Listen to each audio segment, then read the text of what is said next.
Vasato ma satkamaya, tamaso ma jyotirgamaya, mrityorma amritam gamaya, aviravir mahedhi, rudrayatte dakshinam mukham, te namam pahi nityam.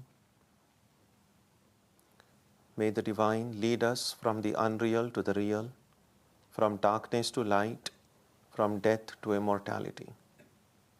May the Divine Consciousness fill our hearts and protect us.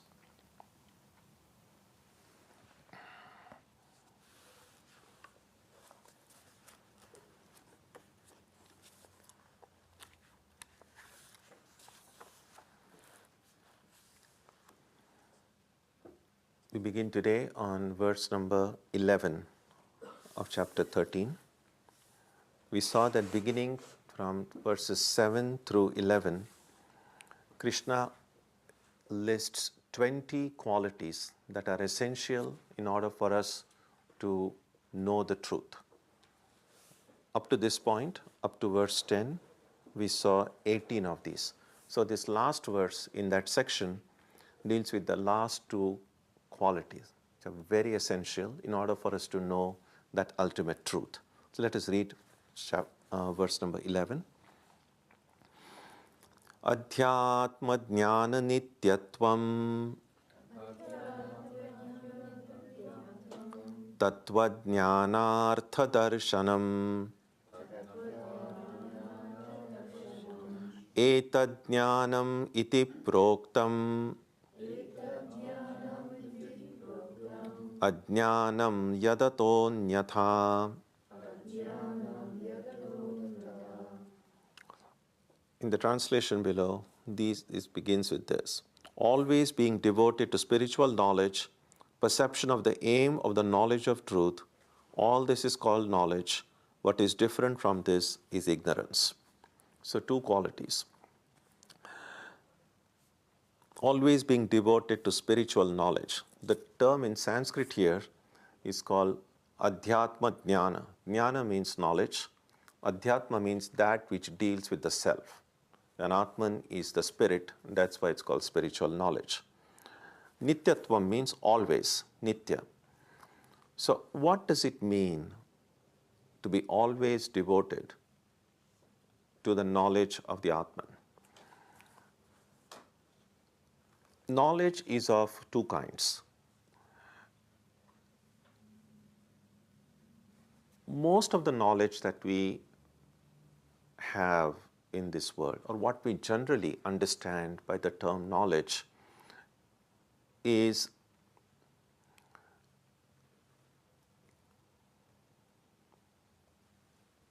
a process a little bit like this. It goes like this. So when I say I have knowledge about this object, so essentially this knowledge is a combination. I'm seeing it, I'm able to feel it with my... So the knowledge I have of this object is mediated through, first of all, the information about this object that comes to me. And the information about any object in the world comes to us through our senses. So there is a sense of sight, so I can see with my eyes. If it were to make sound, I probably would hear it with my ear. I can touch it with my hand, so it's the sense of touch with the skin. I'm not going to taste it. So the knowledge of anything outside of us comes through five senses that we have. The sense of hearing, seeing, smelling, tasting, and touching.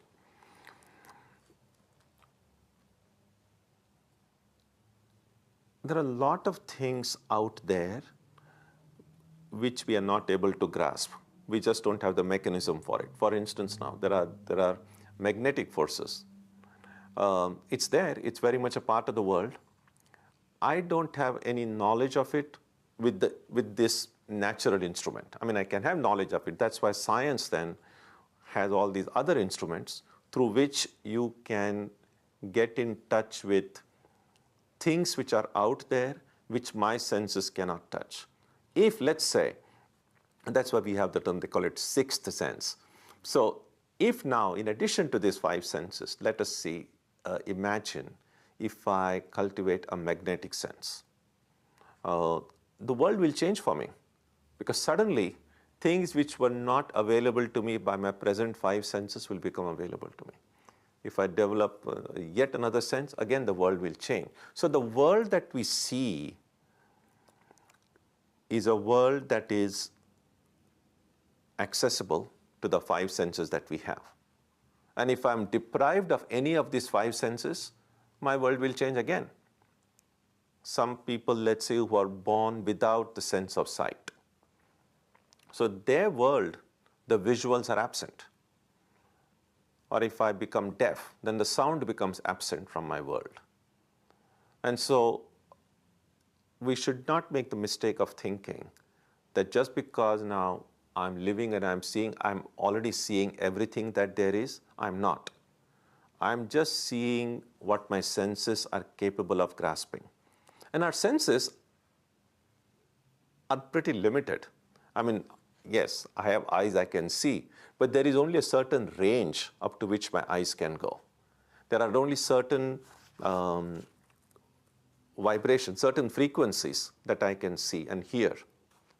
So there, for instance, if we speak about infrared and ultraviolet, now, there is a certain range beyond which thing may be right in front of me, my eyes won't be able to see. There may be only a certain frequency of sound that we can hear. And smell. They say a dog can smell several thousand times more than what we can smell. So again, the world that a dog senses is not necessarily exactly the same world that you and I sense. And so it's very important to remember, therefore, the term world that we use so often is a very flexible term. The world that we see is dependent on what I'm capable of grasping. And so the knowledge of the world comes through these senses.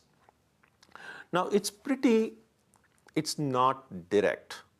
For instance, in order for me to know what this is, first of all, my eyes have to grasp it, send that information to my mind. My mind kind of compares it with all the whatever data it already has and kind of has to pigeonhole it somewhere. And then if it's something that I'm not able to categorize at all, then I say, I don't know what this is. But if this can be categorized with some already existing fund of stuff in this thing, then my mind says, oh, maybe it could be fit into this pigeonhole. And then my intellect then comes in and says, yeah, you're right. And so there is this external data picked up by my senses, presented to the mind, then the intellect, and finally the light of consciousness said yes. So because it has to go through all these hoops, correct? So it's not direct. It is really going through several doors. And therefore, the knowledge that comes through the senses, there is a word in Sanskrit, it's called paroksha, means it is indirect. And so that is why I said in the beginning, knowledge is of two kinds. There is a second kind of knowledge which bypasses the senses, bypasses the mind, bypasses everything. That's direct knowledge. So when we say self-knowledge, the knowledge of Atman, or even when we say, I want to know God, so is the knowledge of God or knowledge of the self direct or indirect? Now, indirect knowledge is always the knowledge of objects, because my senses can only grasp what's outside of me. My senses cannot grasp me. And so, since the Atman, the self, is my own self, therefore we cannot have an indirect knowledge of the Atman. For that matter, we cannot even have, at least the Vedantic God, you cannot have indirect knowledge of the God. And sometimes this argument sounds silly when people say, well, if you believe there is God, why don't you show God to me?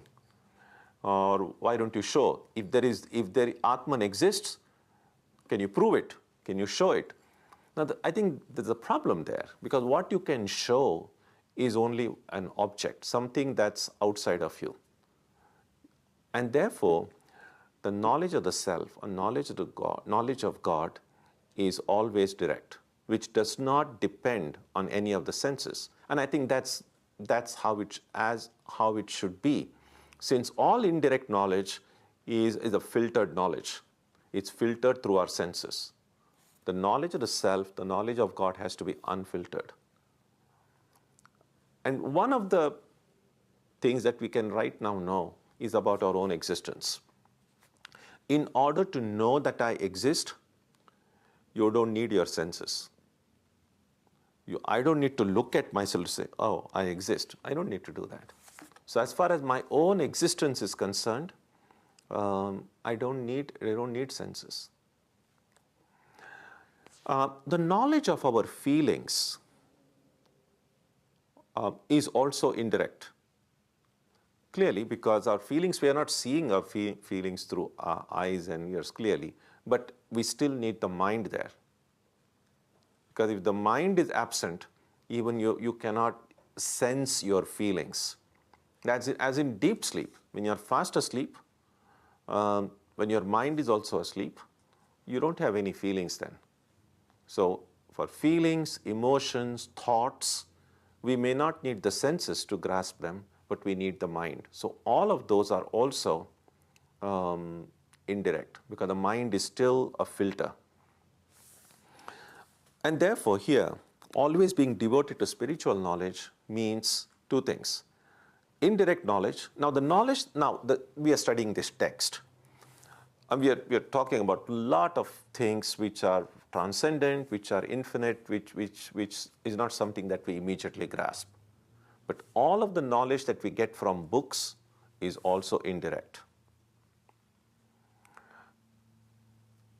The Upanishad itself will say, even the knowledge got from the Upanishads is indirect. Even the knowledge that you get from all of the revealed texts of all the traditions the world over is indirect, as long as it is mediating through your mind. So as long as you are reading it, it's going through your mind, intellect, and the brain, it's all indirect. And indirect knowledge cannot free us. Indirect knowledge can remove our doubts. It can answer a lot of our questions, but all of this knowledge is still stored in the brain. It's very cerebral. Direct knowledge is not stored in the brain. Direct knowledge is what direct experience is.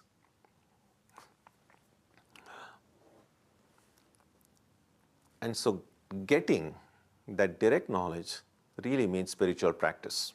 So in order for us to get indirect knowledge, we read books, we discuss, we talk, we argue, but direct knowledge comes through spiritual practice. And so here, Adhyatma Jnana Nityatvam, always being devoted to this knowledge of the self, includes both indirect knowledge and direct knowledge. There is a saying in Vedanta which says, Asuptehe amritehe kalam nayet vedanta chintaya. Which literally translated simply means, spend your time thinking about these higher truths about the self until you fall asleep, until you die.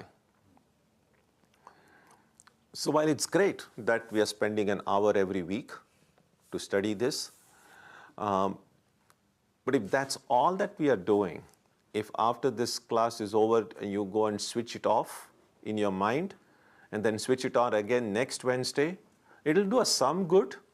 But if it really needs to transform us in some way, then we cannot switch it off. We can never really switch it off. Now we might then say, well, I've got so many other things to do in life. I can't be all the time studying the Gita. Understood, that's clear. But it must keep on working somewhere deep down. It's like It's like, say, when you're downloading some stuff online. Say if you're downloading a file which is, say, 500 gigabytes. Obviously, when you start downloading, you don't need to sit before your computer waiting for it to see. Well, it'll keep on doing its job. You can start doing other stuff. It'll keep on downloading. In the same way, once we kind of hold on to some idea, it'll keep on working. It should. Sometime you will see if there is some thing you are anxious about, or something that you are hoping to happen, something that you are looking forward to, or something that you are dreading. Either way, it keeps on working. It'll be at the back of your mind. That doesn't mean you don't do anything. There are things every one of us have to do in life. We go about doing the things that we need to do. Whether you go to your job, you have to do your shopping, you have to do your cleaning, you need to eat, you need to sleep. But if there is something weighing on your mind, it will keep on working at the back of the mind. So it's possible for us to go about our day's activities and something else working at the back of the mind. Now, for a spiritual seeker, that something else working at the back of the mind should be some of these things which make sense to us. Again, it's not that this is not about memorizing some dogma or anything like that. It's that if this makes sense, then I need to find a way that somewhere deep down, and the beauty is this, if it keeps on working in some corner of my mind, it will influence the way I think. It will influence the way I relate with other people. It will influence the way I do my work. There is no other way. It will. Unless you have become such an expert in compartmentalizing that this thing goes on working and it has no effect on your life at all. But that seldom happens. If there's something that is always going on inside, it will affect us. If the thought that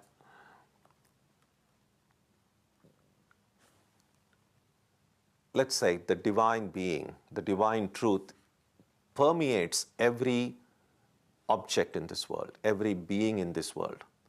If the thought that if God is dwelling in my heart, God is dwelling in the heart of every person in front of me. If this thought kind of remains in some corner of my heart, and I don't let go of it fully, even when I'm doing other things, sometime or the other, it's going to kind of pop up now and then and remind you in the course of a day. And that's good.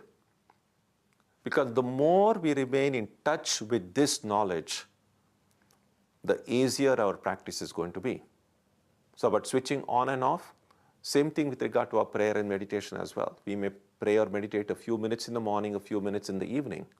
But again, you should not just switch it off. Oh, meditation time over, switch it off. Now I need to do other thing. You can't. And so something of that, so sometimes I like to think of our spiritual practice is a kind of a shot. You can go to a doctor and the doctor gives you a flu shot or whatever shots are needed. Now, of course, the shot is given to only one part of your body, right? But it's not like, oh, I got the flu shot here, so only this part of my body won't get flu. But the no shot was given here. It doesn't work that way. So I may be given shot in one part, but the entire body gets the benefit of it. Exactly in the same way, you don't have to be meditating all 24 hours a day. So if your day has a 24-hour body, you are just giving a shot for the few minutes in one part of it.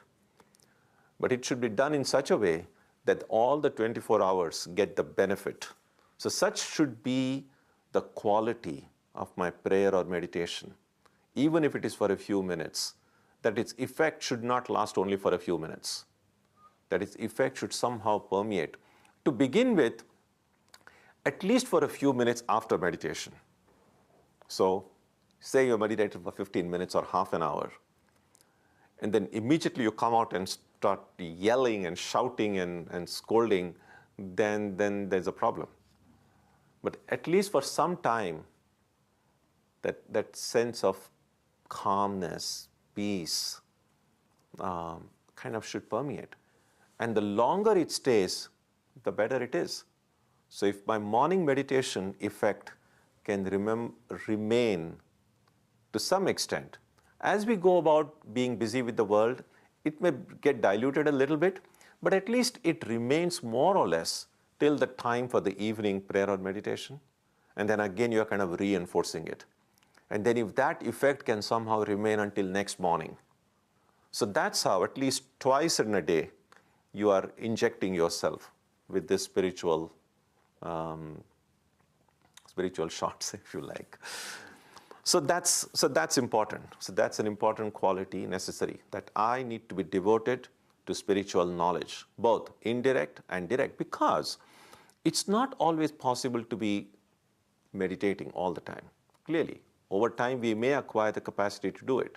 So the rest of the time, even if we cannot dwell at the level of the spirit, we can at least dwell at the level of the intellect or the mind. So, I mean, it's a big debate about how vital, how important is intellectual understanding for spiritual progress. It's not necessary to be a scholar to be a spiritual person. Especially when we see in history and even in contemporary life, people who are what we might today say completely illiterate, who may not have read any books, but have been led profoundly saintly lives, have become enlightened. So it's clear that you don't necessarily have to be a great intellectual to be spiritual. In fact, sometimes, not always, sometimes scholarship can be even a hurdle in one's spiritual path. So again, if you do it rightly, it can help. Do it wrongly, it can be a hurdle. But is it necessary? Is it not necessary? You cannot say it's absolutely necessary. You cannot say it's absolutely unnecessary either. Seeing that way, it does help in removing many of our doubts. It does help in clearing many of the questions that we have in the mind. So, the world of ideas is relatively purer than the world of this kind of a gross material world. And so, if I cannot live in the world of the spirit for long, let me at least try to live in the world of ideas and thoughts. That's the idea. Then the second one, Tattva Jnanartha Darshanam. It's translated here as perception of the aim of the knowledge of truth. It's pretty long-winded translation. It's pretty literal, but what it simply means is remaining aware of the goal of our life. And the goal of a spiritual person's life is obviously the spirit. So one of the very helpful practices for this is to always ask ourselves the question, why? The one question, I think it's the greatest friend of a spiritual seeker, would be to never let go of the question, why? Oftentimes, science is very good at telling us about how, when, what, but why? I don't think science always worries about it, or why things are like that. Well, what the science is about, things are like that. I can tell you why, how it happens, how these things occur. But why it happens is kind of a given. But I think as far as our own life is concerned, it is helpful to always ask myself, if you're thinking something, now and then sometime ask yourself, why am I thinking this? If you get a good reason, like, well, this is the reason I'm thinking this way, fine, keep on thinking. But sometime you may be thinking sometime and then you ask yourself, why am I thinking this? And you have no good answer. And if you don't have any good answer, it simply means you shouldn't be thinking that way. Same thing with regard to work. Same thing with regard to our actions, with regard to our talk. If every time we started asking, why am I doing this? What do I hope to achieve by doing it? And if you get a good answer for it, do it. But we will see, if you keep on asking this why question often, we will discover, to our great joy and embarrassment to some extent, so much of our time and energy in a course of a day is spent in thinking completely useless thoughts, indulging in completely useless conversation, and doing completely useless actions. Now, if an action or a thought or an idea or a conversation is going to lead to some good result, either beneficial to me or to someone else, by all means, you should do it. But if a certain thought, a conversation, or an action is doing no good to me and no good to anyone else, I don't need to be doing it. We will save a lot of our energy this way. Nowadays, there's recent times, because everyone nowadays uses these mobile devices, whether it's phone or different kinds of tablets. And one of the issues is always has been about battery life. And people say, well, you get a new smartphone or a tablet or even a laptops. It's like, what's its battery life? And we see that, well, if the battery drains very soon, then we say, well, that's no good. You want something where the battery life can be preserved. And then there are experts who will then say, well, why don't you look under the hood and see which of the applications are draining a lot of your battery, a lot of your CPU power. And then you, if you can try to either switch them off, you'll be able to save your battery life. There is this battery life within us too. And that's why you can look upon your morning and evening meditation as a kind of charging your spiritual battery. In fact, some people use that phrase, I need to charge my battery. Because every thought that we think, every word that we speak in the course of a day, every action that we do, essentially these are all physical and mental activities. And all of these physical and mental activities require energy. And that energy is being taken. So all this psychophysical energy is draining us. Why is it that we feel exhausted at the end of the day? Not necessarily always because we have gone out and worked in a garden or a farm. Sometimes we may not have done much physical work at all. Sometimes you will be just sitting in your chair or just staring at your computer, and yet we feel exhausted. So it's not simply always physical exhaustion. Even there is mental exhaustion. There is brain fatigue. Even this continually, and you just sit before a television set for 5 hours, and you're just sitting there. Maybe you're munching something, and yet you'll be exhausted. This boom, boom, boom, continuously these images and sound just impinging on your head. It's taking its toll. It is draining the battery.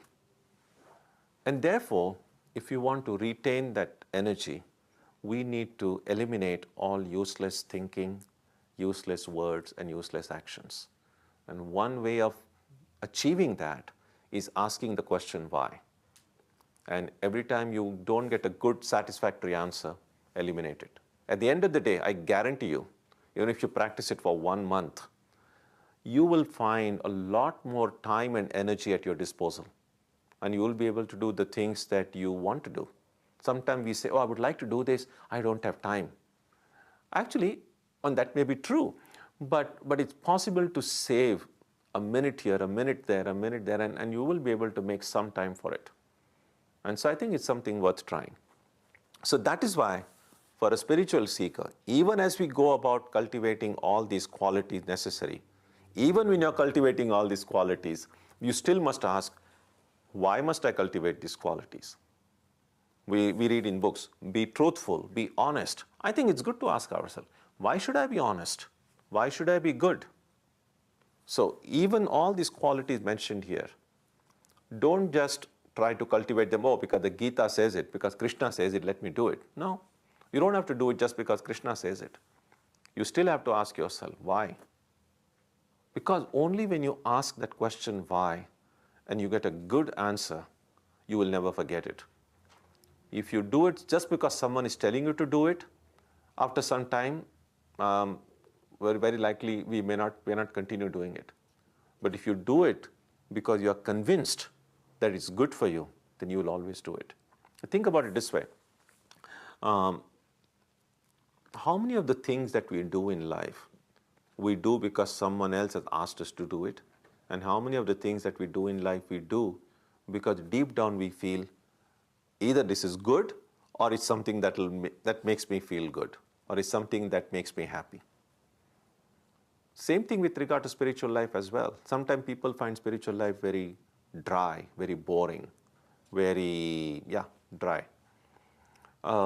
It's dry because I have made it dry. If I can ask the question why, and hold on to that, I might be able to find that by meditating, by praying, by doing this apparently dry things in the eyes of some people, I'm really doing good only to myself. And if I love myself, I will do these things. And so on. I'm not saying that everyone must necessarily come to that conclusion. I'm just saying that we must ask ourselves, find a good reason for this, and then do it. Because then we are doing it because we want to do it, not because someone else is asking us to do it. Also, I think it's in Mark Twain's book. Some of you might remember that. I think it's Tom Sawyer was his character in his book. His mom asks him to go and, I think, paint the wall. Fence, right? And he doesn't want to do it. And then, of course, his friends come along. What that event shows is this, that if something that you are asked to do, then you would hesitate. But if something that make it interesting for someone and let them do it, they lovingly do it. So that's the challenge before us. It's not about inspiring others. It's first of all about inspiring our own selves in spiritual life. So this is what Krishna is saying. All these 18 qualities we saw in earlier verses, and these two qualities which add up to 20, etad jnanam iti proktam, this is knowledge. Now, this is kind of said in a metaphorical way. What he's saying is this is the means to knowledge. And everything other than that is ignorance, meaning if I do the opposite of this, if I don't do this, I'm not going to become ignorant. I'm already ignorant. I'm going to remain in my ignorance. So we don't have to, the good news is we don't have to do anything to become ignorant. That's already been done. So that's already done. So we have a choice either to continue to remain ignorant from a spiritual standpoint, or get out of it. And of course, we read about ignorance is bliss. And that's true. That's true up to a point. Think about most of the people in the world, I would think, for whom a spiritual life is not necessarily a top priority. There are a lot of other things they are busy with, a lot of other things they are interested in, a lot of other things that they need to do. And many people seem pretty happy with the way things are. And those who start spiritual life in a very serious way, they become very conscious of their spiritual duties, start taking it to heart. In the beginning, in the very first beginning, it's of course great. Oh, now I'm taken to spiritual life, you feel great. But after some time, you might notice that you have a lot more doubts and questions now after you have started taking spiritual life seriously than what you had before. You never had these doubts before. You never had these questions before. And if we begin with the notion, oh, I start spiritual life, I'm just going to remain immersed in bliss and calm and everything, all the problems are going to go away, I think we'll be in a la-la land to imagine that way. It's not going to be that way. And that's why it frightens some people.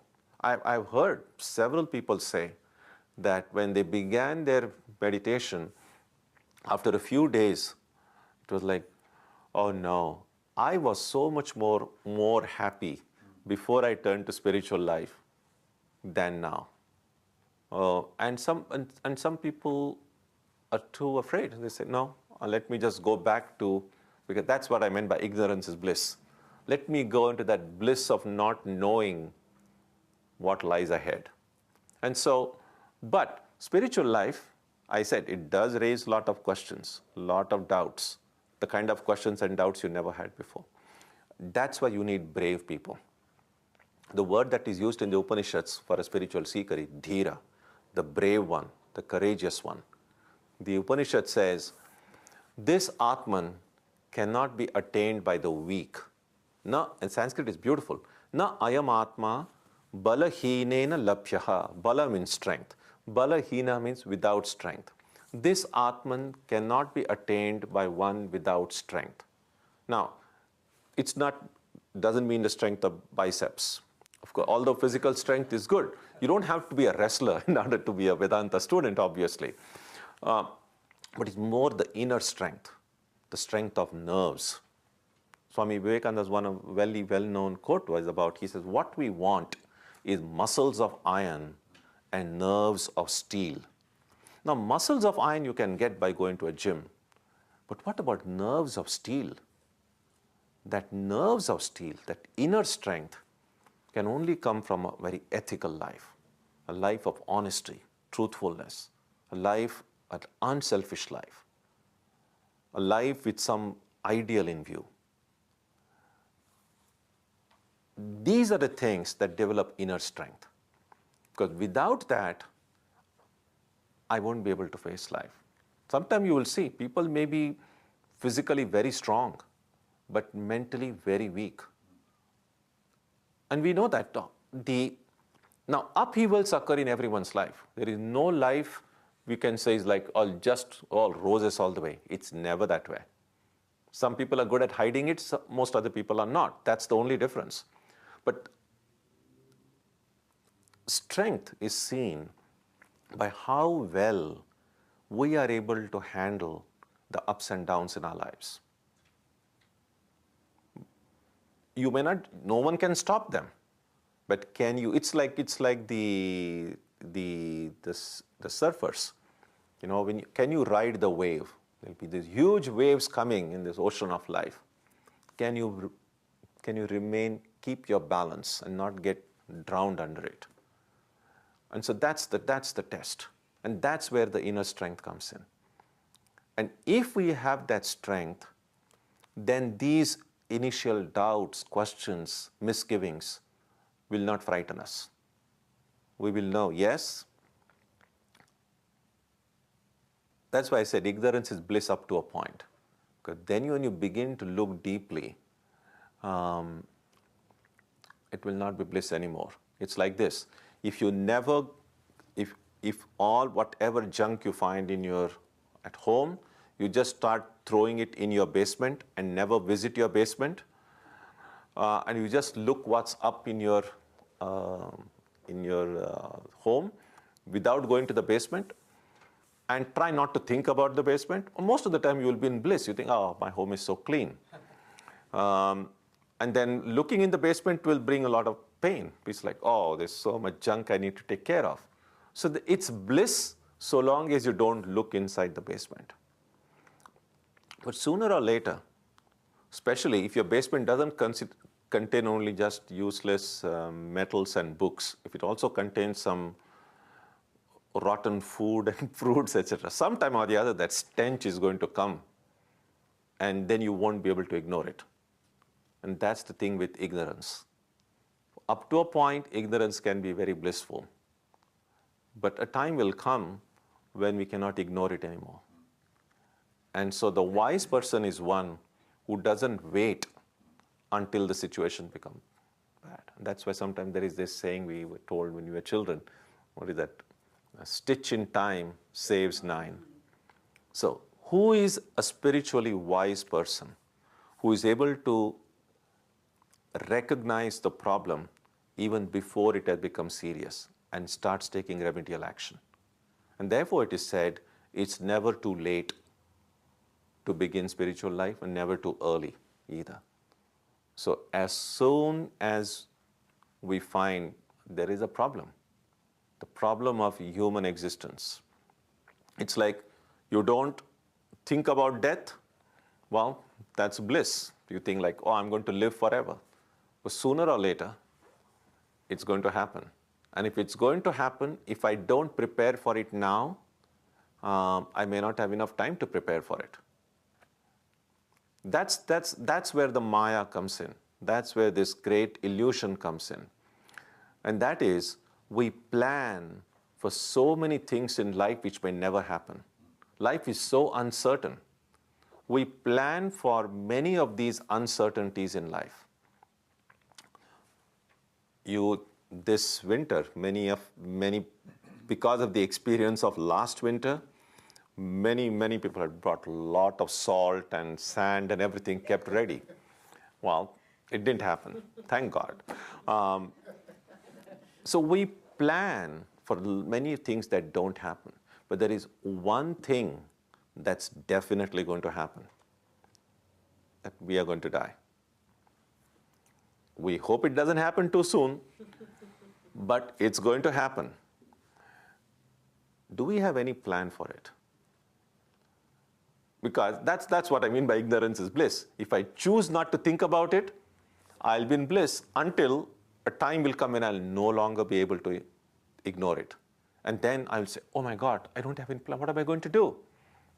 But a wise person is one who may start planning for it even now, even though it seems like a far-off event. So that's essentially what spiritual life is. So these last two qualities,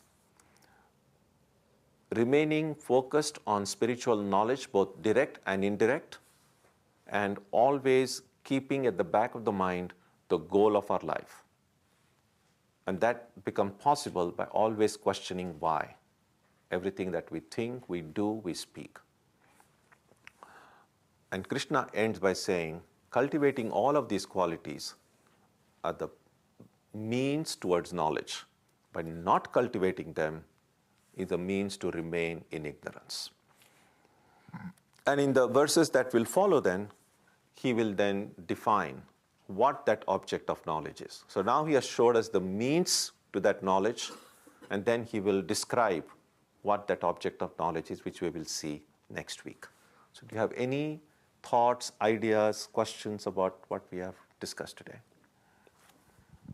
Yeah, Esther.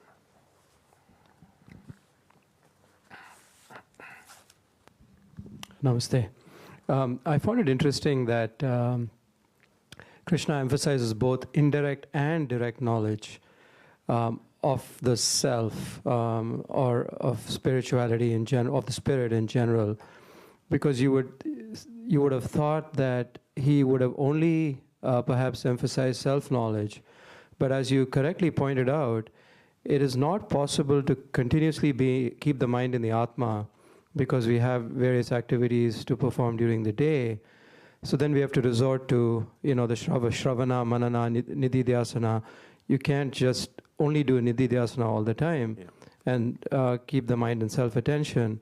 So the Shravana and the Manana have to be kept up as well, which is listening to the truth and contemplating it and ruminating on it.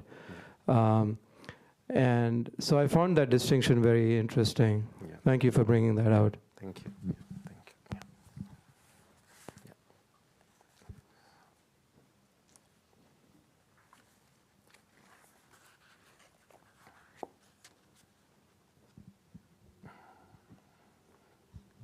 Swamiji, two questions really. One is the spiritual knowledge can be cultivated, and there is also spiritual knowledge where you find great souls like Vivekananda who just conscious of that and had that knowledge. Is that something you come from the past, or is it something you bring with you and or you cultivate in this life? And the second question then is that what's the role of the spiritual master? Because that's a kind of like also helps you to develop spiritual knowledge. But how does that happen as well? Good. Thank you. So knowledge is already within us. the role of the master or the teacher is to only awaken that knowledge. It's like when you plant a seed, the potential for the seed to grow into a tree is already there in the seed. You are not really doing anything for the tree to emerge from it or the plant to emerge from it. All that you can do is to make sure that it gets enough water, it's protected, gets enough sunshine, and then the potential power of the seed itself, the plant or the tree which is unmanifest comes out manifest from it. So similarly, the seed of knowledge is already present in the hearts of us all. So it's not that the master puts the knowledge inside us. All that the master does is help us remove the obstacles to that knowledge. So what we can do, we don't have to get knowledge. We just have to remove ignorance. So it's like daytime. The sun is already there, but sometimes the sky may be extremely cloudy. There may be thick clouds, and we may still be in the dark. Now, the fact that we are in the dark doesn't mean that there is no light. I mean, light is there. It's simply being obstructed by the clouds. And what I can do is not kind of pull the sun and bring it. The sun is already there. All that I have to do is remove the clouds. And so all that the teacher does is help the student remove the obstacle to knowledge. In fact, the teacher shows the student how to do it, and the student then removes ignorance, because the knowledge is already there in the hearts of us all. And that's what Ramakrishna did for Vivekananda, and so on. So that's how we see this time, because you can remember when the first visit of Vivekananda to Ramakrishna, when he tried to awaken that highest truth in his mind, his first impulse was, he shouted and said, "What are you doing to me? I've got my parents at home."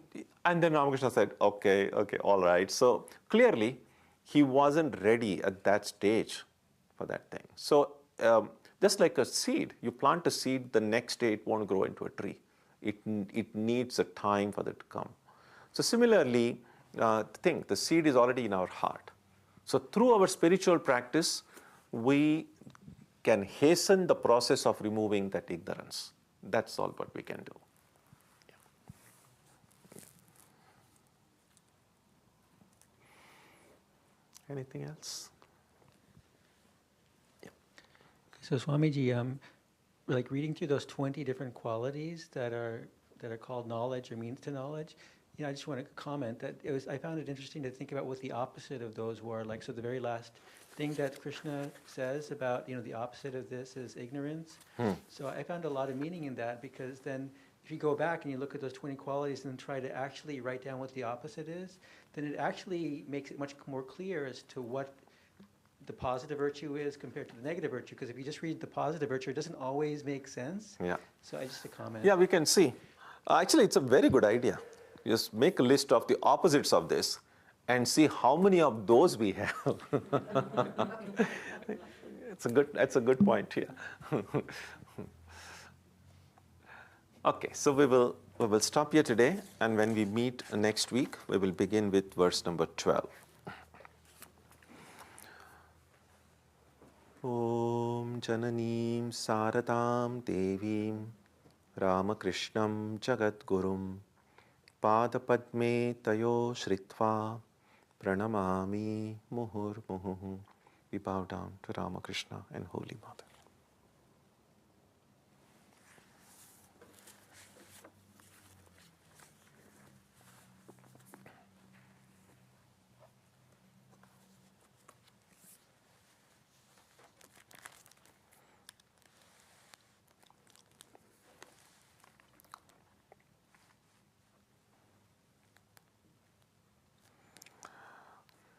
So the birthday of Chaitanya, a great saint, we find a lot of references to Chaitanya in Ramakrishna's life.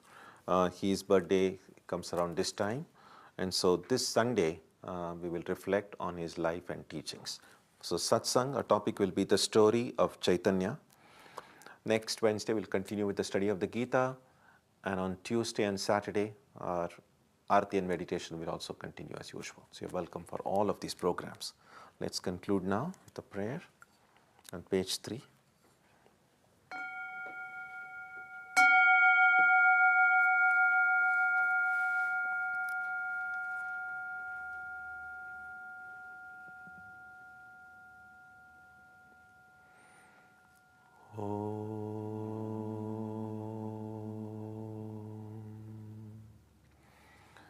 May the Divine Being, who is the Father in heaven of the Christians, Holy One of the Jewish faith, Allah of the Muslims, Buddha of the Buddhists, Tao of the Taoists, Ahura Mazda of the Zoroastrians, the Great Spirit of the Native Americans, and Brahman of the Hindus, lead us from the unreal to the real, from darkness to light, from death to immortality.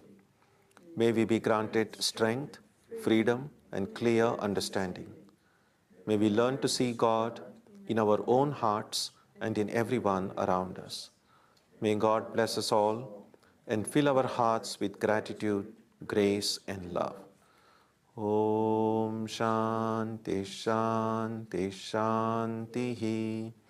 Peace, peace, peace be unto all.